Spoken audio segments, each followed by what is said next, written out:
Space Action Podcast with your hosts Chris Carson and DC and Shama.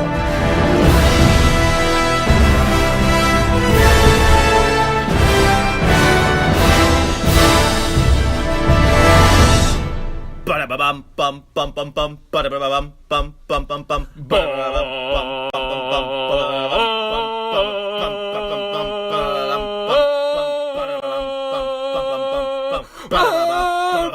bum, bum, Welcome to the Space Action Podcast, an extension of Space Action Heroes, the webcomic, which you can check out at spaceactionheroes.com.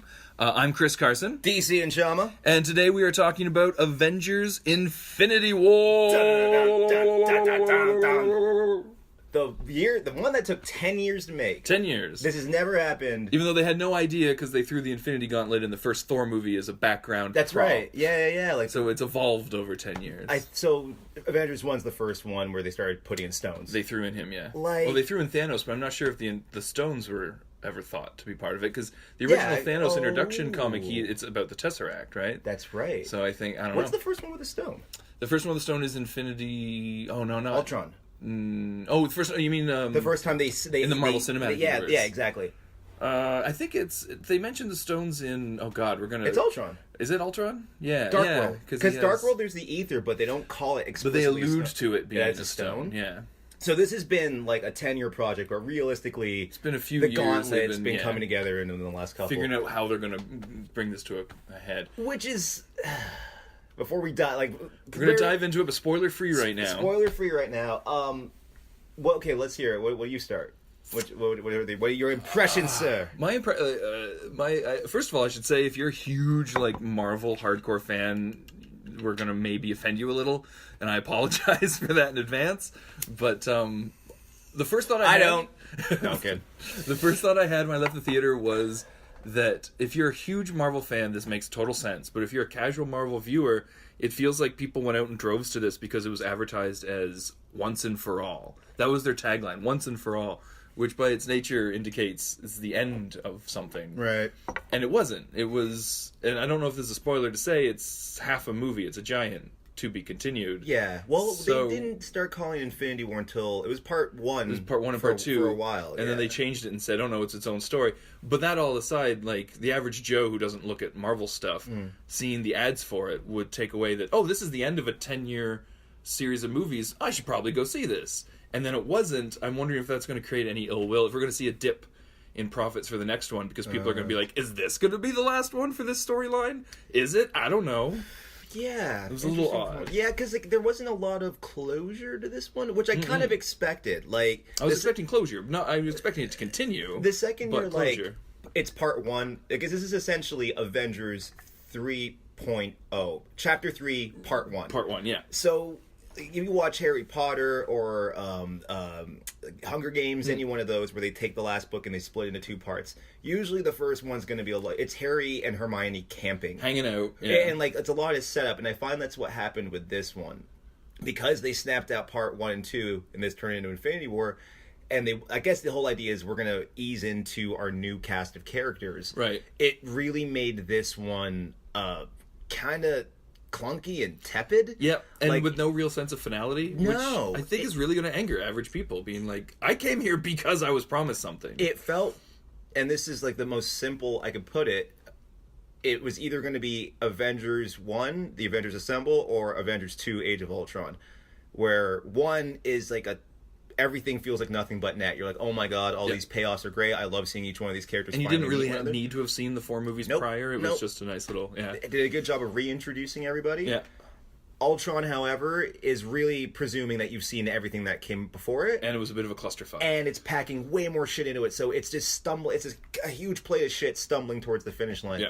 And this one kind of felt like that. A little bit. Because I'm a sucker for reintroducing characters. Perfect example, the way Tony... Where's the Tesseract? You should have left it underwater. We cut to Tony under the Hudson River.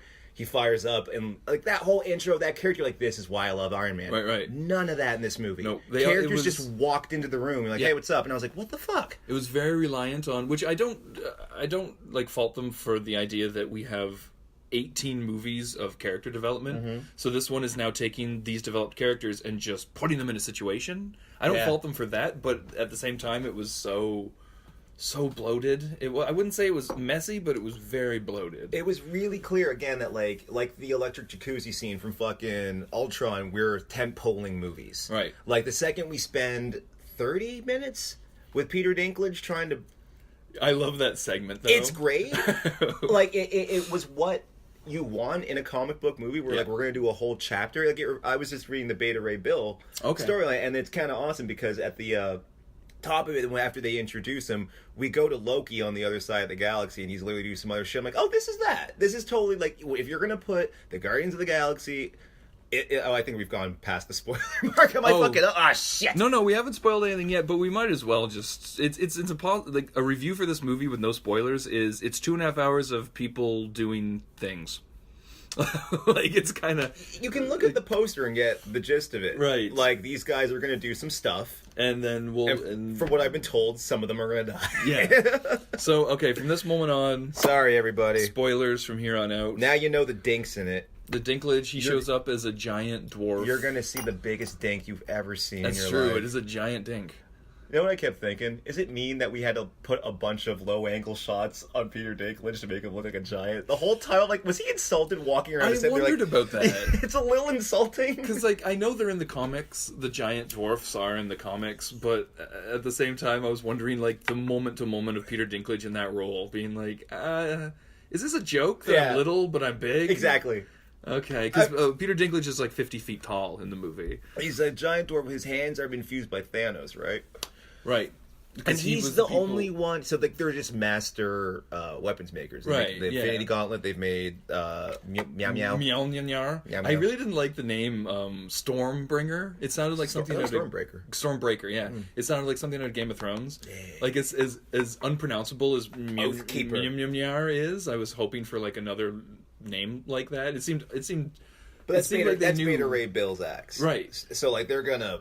I mean, again, we're tent-poling movies. Right, yeah. So, yeah, it sounds stupid, but Carson, we want to put this character in, so fuck you. Might as well. Yeah. Because I assume Thor will be dead. Oh, so I just want to quickly jump right to the end, just for a second, and say... The list of casualties. Shall we do, like, the in memoriam for the MCU people? Well, that's the thing, is I think only, 4 people actually died, and then everyone else was turned... I got the list. But it was, I think, because everyone who died before, there's a point in the movie that Thanos, he succeeds, he gets all the Infinity Stones, he snaps his fingers, and half of the universe dies. So all those people are coming back. I wouldn't even qualify them as dead. I assume in the next movie, the original Avengers, who are left alive, will sacrifice themselves to bring them back, since there was this gonna be awkward. There was this running theme of self-sacrifice throughout the whole movie. And they're all these original actors, like Thor's still alive, Iron Man's still alive, Hulk's still alive, and Captain America's still alive. They're all the people that are leaving the MCU. So I imagine it's going to be a slow death march for the next one of them saving all the dust people who turned to dust. So that means the only real deaths were Loki, Gamora, Valkyrie. We don't see it. We don't see her. Yeah. And they said that half the crew was dead. So we can Heimdall we got to see. Heimdall's dead, and that's and Vision. So I think that's going to be the only actual casualties. You don't think they bring back Nebula?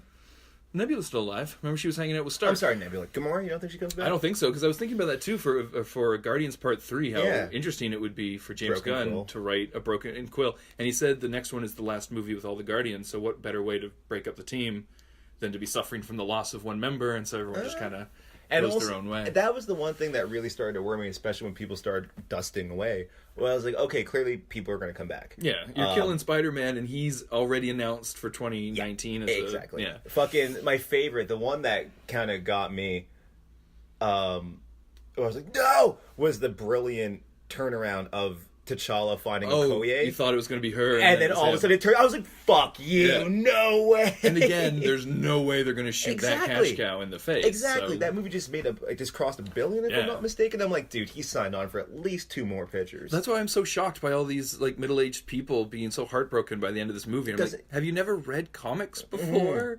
Like, do you understand that none of these people are dead, right? I mean, it's sad that Loki pretty sure straight up Gamora's says, dead. like, I've died several times. Yeah, like, I'm pretty sure Loki's permanently gone. I'm pretty sure. Oh, yeah. Vision's going to be permanently gone. and Gamora, I'm pretty sure. were any of them to you kind of like shocking? No, I kind of like. Well, that's the thing. That's the part. Like I went into this movie fully expecting everyone to die. So anytime someone would die, I'd be like, yeah. Well, I mean, I'm assuming or they're all not die going for to die. Christ's sake. When I remember there was a big reaction in our crowd whenever Tony got stabbed. At Oh the right, end. so Tony comes at Thanos. In case anyone's listening to this who hasn't seen the movie and just wants to spoil it for them, What a horrible way to find out the plot of this movie. you should see the reviews, the spoiler reviews that came out before it was even released were up to like 800,000 views before the movie came out. So people don't care. Strange. But like, yeah, so It's the same kids who fucking watch people play video games rather than play a video game. right. That's who it is. But there's Fuck you, kids. By the way, there's a giant bait and switch where Tony, with his bleeding edge armor, creates a big sword, jumps at Thanos. Thanos breaks the sword off, stabs Tony, and you think, oh, okay, he's for dead. sure He's that was gonna it. be dead. Yeah. But then Nope. no, he. But then after saying Frost it shut. Frost it shut, and after Doctor Strange said, "I'm willing to let any of you die to protect this stone," he hands over the stone, which I think is a not too subtle. Jesus Christ. Yeah. But I think that's a not too subtle because right before that he's like, "I saw 82 million variations of how to win, and only one we did." So clearly he saw that. that I was have the to one give he him had the to stone. do. Yeah. So, I have to admit, I did get choked up whenever Peter Parker started dying. When Peter died, Yeah. but that's, I think did. I couldn't. I totally So did. yeah, the end of the movie is Peter Parker dying in Tony Stark's arms, but the whole time I was just like, all I had in my head was, Spider-Man: Homecoming 2 slated for 2019. Exactly. So I was thinking the like, same thing about just his performance. I mean, like, he Right. really sold me that moment of like a kid. He's like, I'm He's just alone scared on a and, planet by myself. I'm never going to see Aunt May again. Yeah. And he's just like, please, I don't want to die. I thought that was really sweet. It was the performances were great. It was just such a clusterfuck. It was nuts. Like, I'm trying to think of like things that, again, I want to do the same thing I did with The Last Jedi and find the things I loved about it. I loved seeing the legs pop out of the Iron Spider suit. Yep. That was straight out of the comic book, and they kept that completely silent. They took it out of all the trailers. We saw that shot of him flipping through the garbage. without the yeah, without the so back on him. that was a great switch. There was a lot of shots though in this movie. That they drastically, it's starting to get to the point. Something I want to ask you about that. We're getting to the point now where we're showing shots that are in the trailer, and I get Oh right, like Hulk running with them all. yes, and it's not in the movie at all, Right. Oh, and Because Hulk's terrified because he got his ass kicked, so he refuses to Hulk out. and like at what point is it just false advertisement? And it's starting to bug me. Like Rogue One was really bad for that. Yeah. Like that whole beach chase scene never fucking happened. Yeah, no, I agree, and I think And- that part of that is the advertising for it saying this is the end too. It's Yeah. all sort of part and parcel of kind of false advertising. It's strange, man. I also noticed with Thor and the eye, it really felt like that whole eye patch thing was really shoehorned in at the last second. Yeah, it seems like that. I don't know why, like who wrote Ragnarok. Because I thought that would have been so cool to have had Thor running around with an eye patch for the whole movie, Yep. but then they immediately get rid of it. Yep. In a great scene, though, because it made sense from a character perspective of Rocket to have had that eye. Another thing I fucking loved. His weird... It's now a fetish, clearly, that Rocket has Steals for, thing? for for for prosthetic body parts. Yeah. Whenever he sees Bucky's arm and he's like, I'm gonna got get it. that arm. Just that delivery of just like, I'm gonna get that arm. That killed me, dude. Well, apparently, and I can't. I'm not sure if this is substantiated, but James Gunn wrote the Guardians dialogue, so that would make sense. Because that bugged the fuck out of me, dude. I could not stand the Guardians in this one. They came Really? off like the Keystone Cops. They all just wanted to murder people, and they couldn't get their shit together. Like the whole scene where I'm just standing still, I'm invisible. I'm like, this is so clunky. This does not sound like James Gunn's dialogue. It was odd, yeah. I don't have. You'd have to Google that to make sure of it, weary listener. But I think I've heard that James Gunn wrote those parts. Like maybe he consulted, but I don't know. Like there's a lot of moments where I was like, Jesus, it sounded like a Kermit the Frog now. Right, where right. He's like, hi holder. And it's like, that's not Jim That's not Henson. Kermit. Like Quill would open his mouth. I'm like, that's not James Gunn. That doesn't sound like him. Do you think that I know this is like a nitpick, but I'm not sure. Actually, tell me if this is a nitpick or not. That there's a scene when it's Tony Stark, Spider-Man, Peter Quill, Drax, and Nebula, and are all working together to stop Thanos, and they almost do. They have him trapped. That sequence was fantastic. Mantis has her hands on his head to keep him Genius. distracted. They're pulling the gauntlet off. And then he starts like chirping at Peter Quill about how he killed Gamora, and Peter Quill just starts punching him in the face. Why didn't he just shoot him in the head? Yep.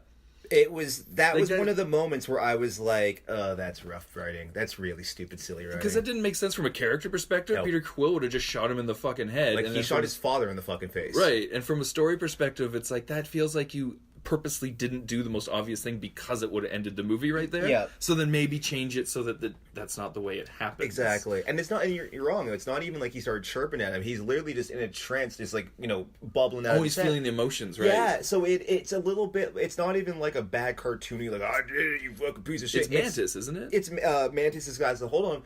So in that moment, yeah, it would have made more sense for Quill just to shoot him. So again, like, it makes it even worse. Like, if he was just egging him on, I would be like, no, he'd punch him. I'll buy it because he's just in a rage. But he was just getting the truth out of Mantis, so why wouldn't It's he way just... more. Yeah, and I was just like, that. You're literally giving yourselves like these fucking fly balls and just swinging and missing. It was like, odd. The one thing I was really looking forward to is how they were going to reintroduce Captain America, because him leaving the franchise, well, the story arc was such a big deal. Him and Becoming Nomad, yeah. And I thought for sure it was going to be something a little bit more... Like, again, I didn't like how they just jumped in. He was just in Scotland and saved Wanda and... I guess they were tracking her. Yeah. Because she was on their side, escaped with them. Yes. But I'm like, so is that just... So Cap's been just flying around the Earth I guess? doing random... He's like the A-Team. Him and Sam are in a black van with a red stripe down the side. It was fun hearing the Avengers theme come up when he showed up. That happened twice in the Happened movie. a lot. And, Yeah, two big moments is Thor showing up and Captain America showing up blared the Avengers theme. Yeah. But then listening to the music over the end credits, I'm like, I'm pretty sure they just cut, copy, and pasted that from a previous recording. Because the music itself wasn't that great. No, and it was awkward hearing, like, the Black Panther... I guess, actually, no, it wasn't that bad. Well, it was That awkward that hearing the epic. Black Panther That theme made show me up happy. when no one else's theme got a little sting. Yeah, because fuck you. So it was like, Because you're in goddamn Wakanda, you show fucking respect. but I really wanted, when Peter jumped out of the bus, I thought it would have been great to just have a Yeah. little cue of his theme and then like a little cue of Iron Man's theme, just peppered in. Yeah, it's but a the missed only one who got opportunity. it was Black Panther. Fucking Ned. With who? Oh, he's like, Ned, create a distraction, like, without hesitation. Oh, right. We're all gonna die! The Russos are good for taking characters and putting them in their little... It feels like crime drama television to me. Okay. Like episodic drama? Yeah, like a Law and Order or what do they call them? Crimes procedurals, where everyone's kind of doing their side mission stuff. They're really good at running like parallel narratives and having them all like really compartmentalized everyone, compartmentalized. yeah. Where we had them off in a fucking ship over here, Yeah. and then they were off like trying to get us thing over, and I was just like, this feels too inert. Yeah. Like Thanos cannot get it. He's got the gauntlets. He can just jump from location to location. But after a while, I'm like, it just feels like we're on 3 sound stages. Which they were. Yeah, Yeah. because everyone's schedules were so screwed, we couldn't get them all in one shot. So like, let's just keep juggling these balls. Yeah, a little There was bit. a one But then I part- can imagine though if they had them all together in one room, that would have been It would've been too much. That would have been too much. Yeah. So you're kind of damned if you do, damned if you don't. Exactly. But it was for a 3-hour movie. After a while, you start to forget shit. Like at one point, we cut back to the ship, and Tony's trying to save Doctor Strange. I'm like, we haven't seen you like in an hour. Oh right, they were on the ship. Yeah, Right, I was right. like, what the hell? We haven't seen you guys. Like, what have you been up to? Yeah. There was one shot in there that fucking kills me. I don't know. Cumberbatch is tall, right? I honestly don't know. I think he's like 6'2". There's a shot where they're in front of that Starfield driving thing. Was Robert Downey Jr. up on a box? You could so tell because his belt was at like Cumberbatch's chest. Right. It was so fun. And the thing is, they put the box so he was taller, so Tony was almost looking down at him. Right. I was like, he's supposed to be the big authoritarian figure. yeah, right? and it looked so silly. Like they Yeah. pulled the camera way too far back and eased in. And I was laughing my ass off. I think they would just had him step forward a little bit. Yeah, it was rough. That was odd. rough. It was one of the. I was laughing so hard. I was like, "Come on, so he's a little short. Just have him be a little short Just have Iron him be a Man. little short Iron Man." I kind of like the idea that the suit's huge. It's like this 8-foot Right. suit he has to get into. I'm Mark Ruffalo in a giant suit at the end. I do want to talk a little bit about, because I read the comic it was based on Right. before seeing it. Because it's not based on Infinity War. I tried to read Infinity War, but that was a comic line from the 90s, back when comics were super confusing and you had to have read 50 other comics to get what was going on. Right. The 90s comic narrative that killed comics for a decade because it was too confusing. So I started Infinity War and I was like, But this is more based on Infinity Gauntlet and then the prequel comic Thanos' Quest. So it's a 3-part comic called Thanos' Quest, where he gets all the Infinity Gems, and then Infinity Gauntlet is him trying to snap out half the universe to please Lady Death. Okay. Because in Marvel Comics, Death is an actual person, and all Thanos wants is for her to love him.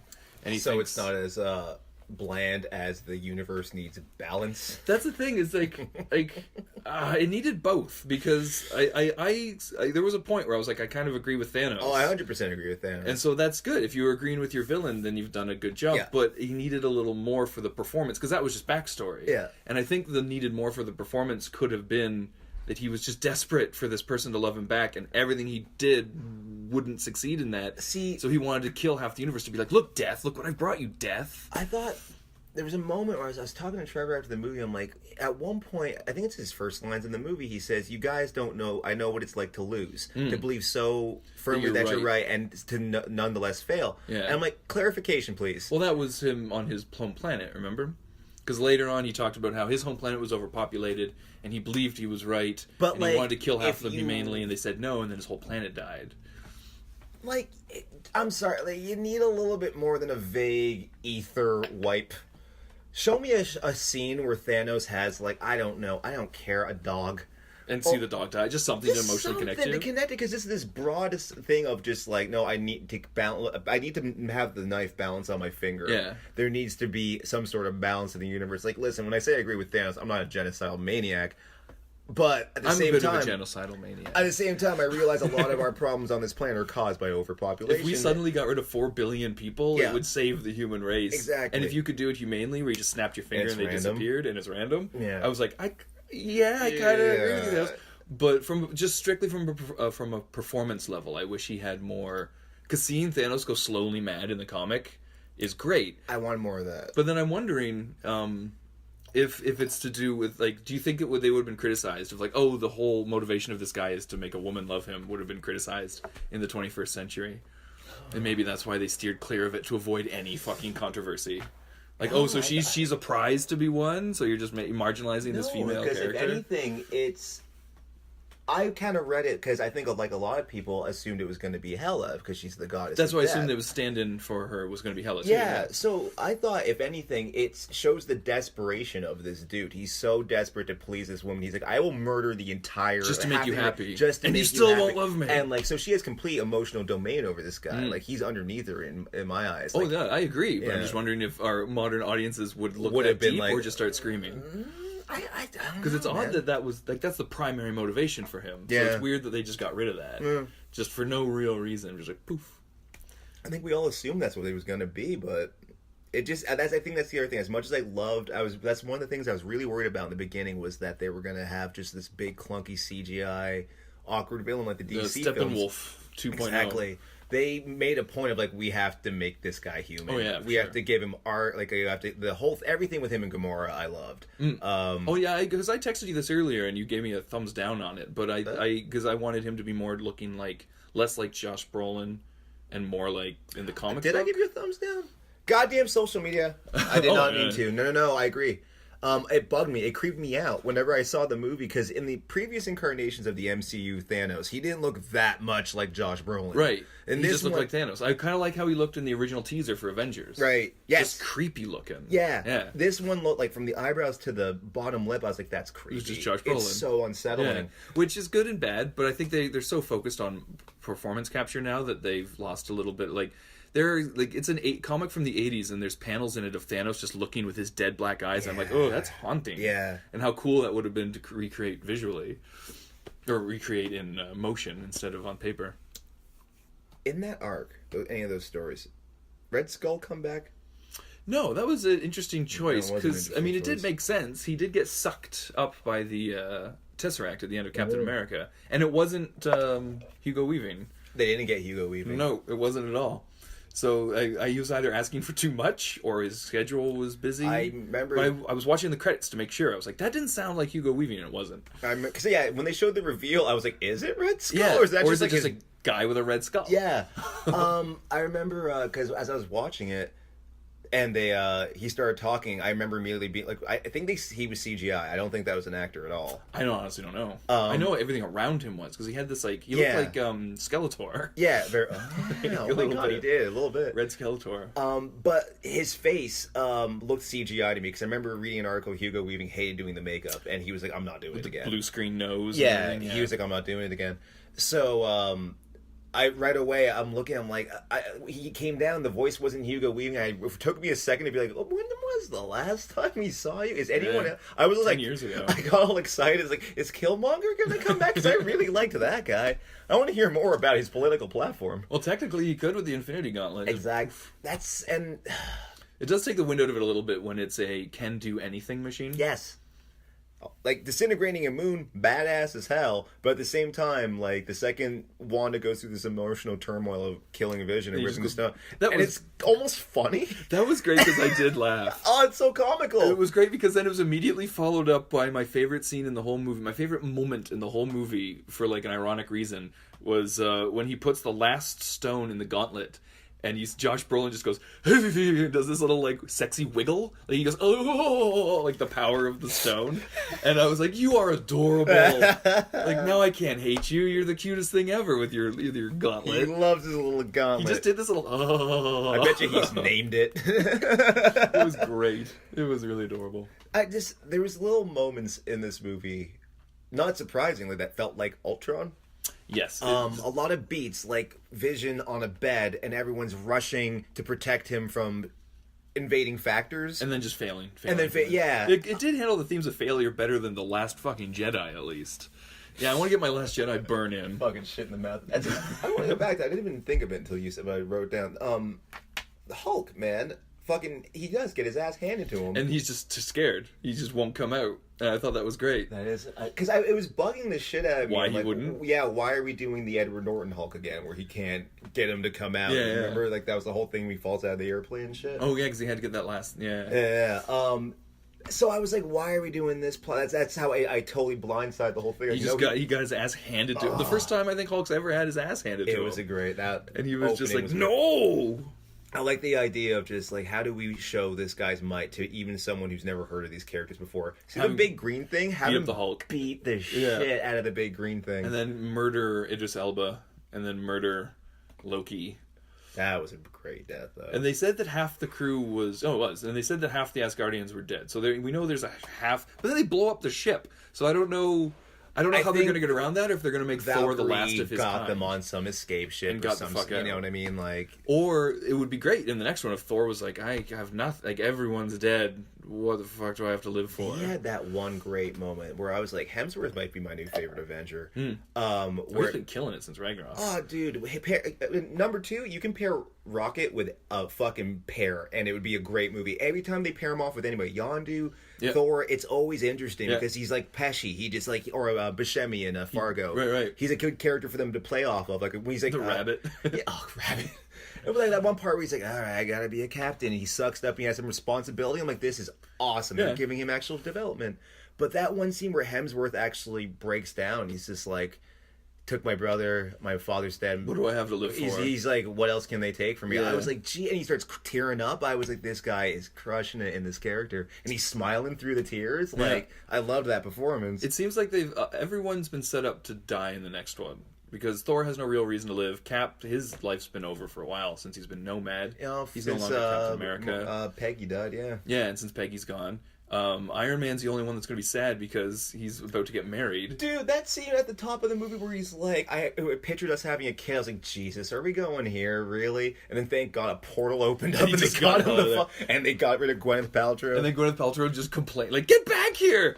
I don't care if the world's about to end. And then she stutters out. Pepper, get your priorities straight. You're dating a superhero. I'm sure at this point you have a bracelet that you press and a suit snaps around you. Like, chill the fuck out. And you made the decision to be engaged to Iron Man. Yeah. Like, I'm pretty sure he's going to try and save the world. Lady, that man was not subtle about his intentions from the beginning of that relationship. It's your goddamn fault.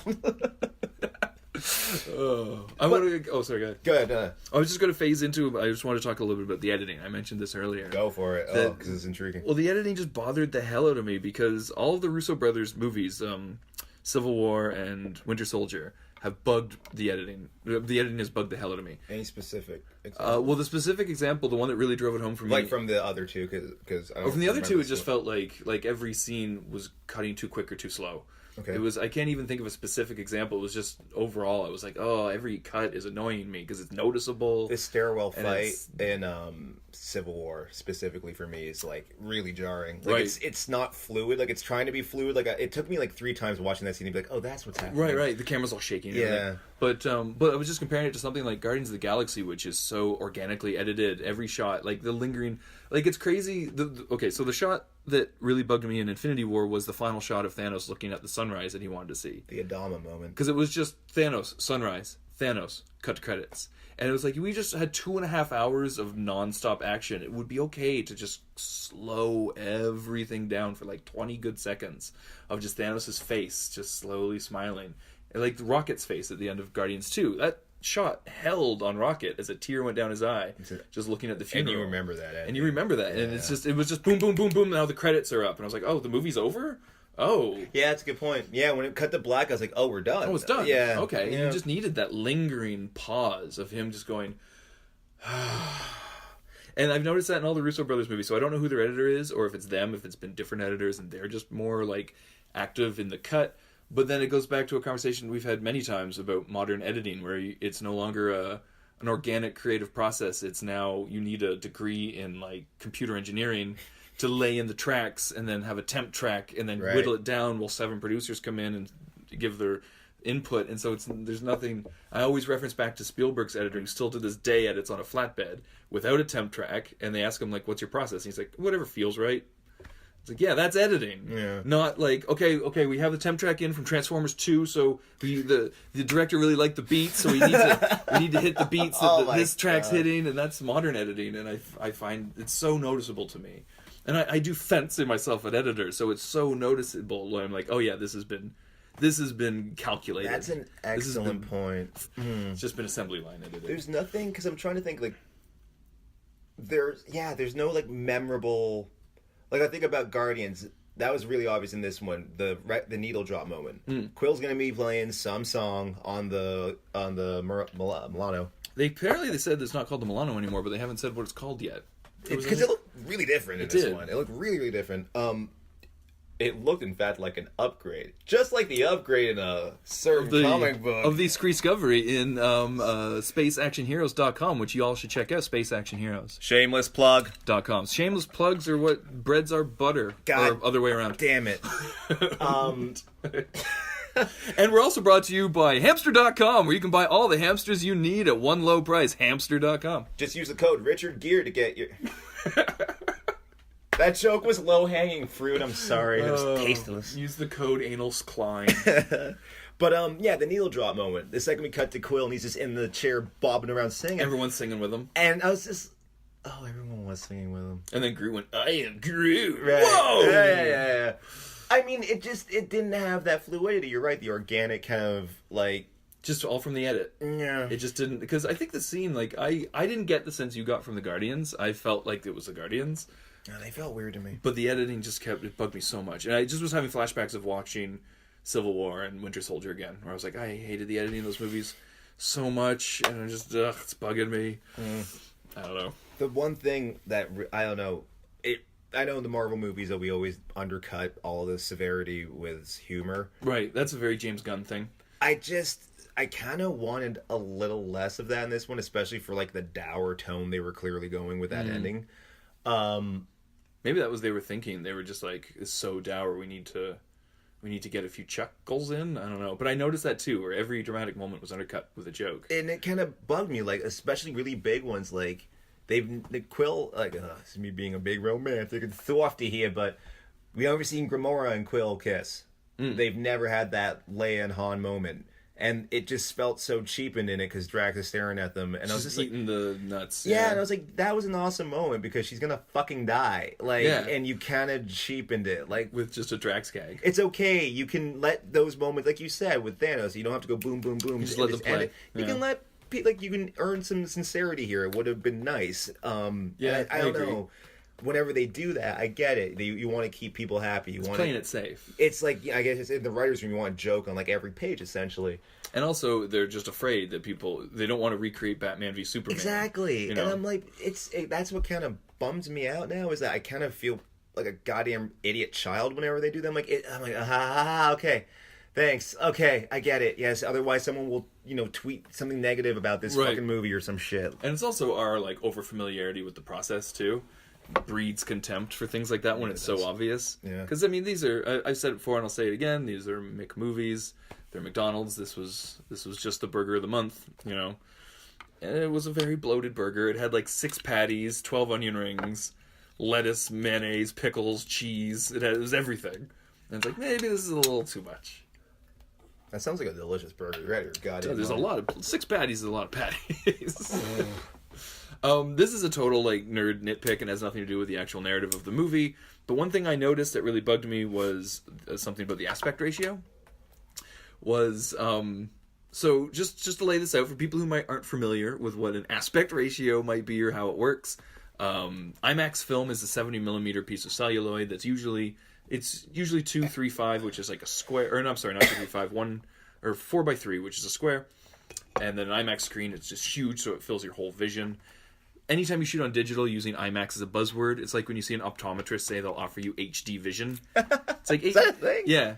There's ads all over the place. Like, coming for laser eye surgery, you get HD vision. HD vision? High definition vision. It's like, we already have that. It's just a buzzword used for marketing. What is it? It's better than 20/20. Laser eye surgery. It's just they call it HD vision. It's really stupid. But shooting on digital and calling it IMAX is the same thing. It's a digital, it's not, there's no way. Anyways. So in this movie, they really I'm just nodding in agreement. Yeah. Oh yeah, no. I kind of ran out of steam. I had a pint before I came here, and it fogged up my head. God damn it! Yeah, I know. You're supposed to be show off of the job, so I know. But anyways, they went out of their way, because I kind of went down the rabbit hole on all the marketing after I saw the movie, because I just sort of wanted to get a sense of things for this podcast. And they pushed so much, like, the IMAX experience is the only way to see it. They showed examples of, like, in regular theaters, it looks like this. And then they blew out the frame to be like, in an IMAX, it'll look like this. You're missing, like, 40% of the movie. Right. But this movie was 100% shot in IMAX. And a standard theater screen is 1.85 or in or around there, which is what a standard IMAX screen is, which is what digital IMAX is shot at, the aspect ratio of 1.85, but they crushed it down to like a 2.35 for regular theaters, and I think it was just like, well, you gotta see it again in IMAX now. Like, there's no reason, because in previous movies they've shot sections of it in IMAX. That's so right. It makes sense to crop those to match the rest of the film. Yeah. This was 100% IMAX. There was no reason to. It was just them being like, yeah, come pay $25 for a ticket, motherfuckers. I was like, oh, that's odd. I mean, at this point, they don't give fucks. They gotta squeeze the money out whenever they can. Mouse has got to get his cheddar. But that was like, that's a total inconsequential, like, that doesn't matter with the movie itself. That was just a complaint I had from a corporate. And the 3D was atrocious too. I didn't see it in 3D. I unfortunately did, and it wasn't like it was badly done. Like the first Thor movie where everything was a giant blur. It was just completely pointless 3D. It's like it didn't add anything to it. Yeah, I can see that happening. Like, yeah, and I'm the guy who defends 3D for the handful of movies that it works in. Right. But it's a handful of movies. Whoa. Okay. Davey's got something to say. David, what did you think of the film? That's a lie, because you never watched it. You don't know what we're talking about. You're high. I told you to stop doing heroin. Oh, he shook. He shook his hand. hand. It was one of my favorite sequences in that movie that I thought actually was really well done, artistically showed what the Russos can do, how they can actually make a sequence like an old 80s action movie. Was the slow buildup of that spaceship over New York. And it just started with, like, rumbling. And that one long take of them going out the sanctum. When he's in the sanctum. Oh, and they go outside and just, like, when the part where I was like, this feels like a 90s movie is when the car hits the pillar. I'm like, that was a cool stunt. Yeah, I appreciate that. I wonder if it was in front of a green screen, which would lessen a little, but that would be great. I thought it was actually, it looked like a proper New York street. I hope so. I hope so, too. It looked really, really, I was like, this is actually really a cool production. And then to go into my complaint about the editing, when it cut to the arrival of the shot, in the trailer, every trailer we saw, the New York skyline spinning. Oh, that was a cool shot. And in this one, it cut, like, like 3/4 way through the axis of the spin, so it was suddenly just an off-kiltered New York that suddenly became level. Like, wait, why was New York off kilter for like a second? Right. What? It feels like it was part of a longer shot of following this thing down, but they just cut it again, just hacked it up because who knows who stepped in and said, "Oh, we need it to be 12 seconds shorter." Gotcha. You know. That's it from a pure design point of view, because I'm a giant nerd for that sort of stuff, like graphic design and concept art. The ring ships, man. But that's not a good design. The donut ships? Not a fan. Because the thing, when I saw those in the trailer, I was like, What is that doing? But are they going to, is it like a terraforming thing? Are Yes. they doing a whole DC Universe thing where it's like 2 movies now have been about terraforming? Is it going to be terraforming? But no, it was It's just a ship. It was just a giant cock ring in space. Because like all of them have, up until now, been pretty cool. Like the Milano, I dig. I love the design of the Nova Corps ships that kind of lock together. My favorite is what's his face's ship? The Ronan the Accuser's ship. Oh, The way right. It's like a giant Rubik's cube. Twisty one. Yeah. Oh, it's so cool. But that, I was just like, they were like, circle with a circle. I guess and- Spidey's got to be on it, Yeah. so circle or something. And then what's this in the middle? It's hot.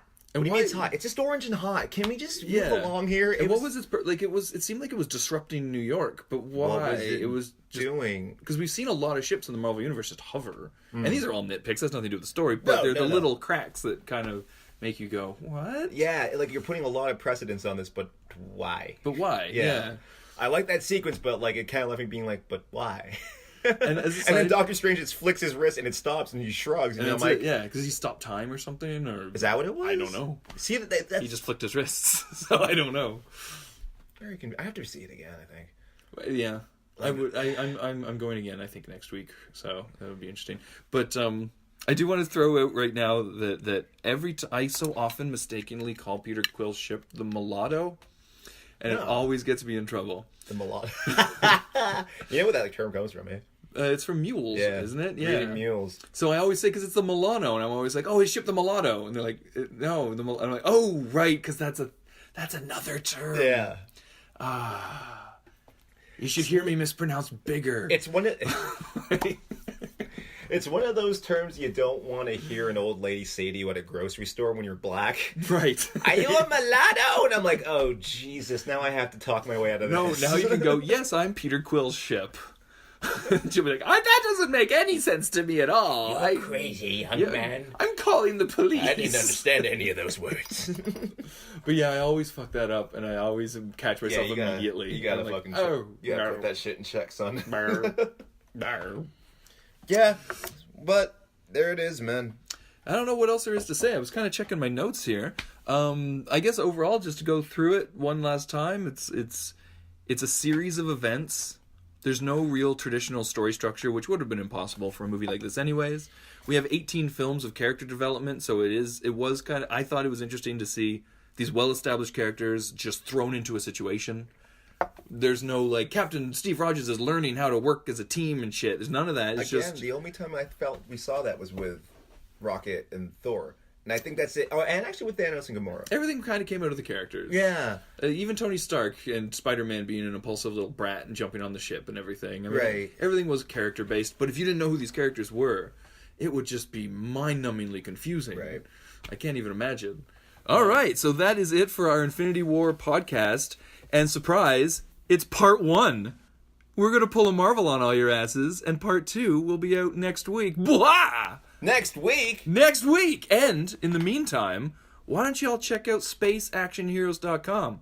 Great site, really well designed, and full of fun, action, and adventure. What do you have to lose? What do you have to lose, DC? My virginity. No. You'll be losing that tonight.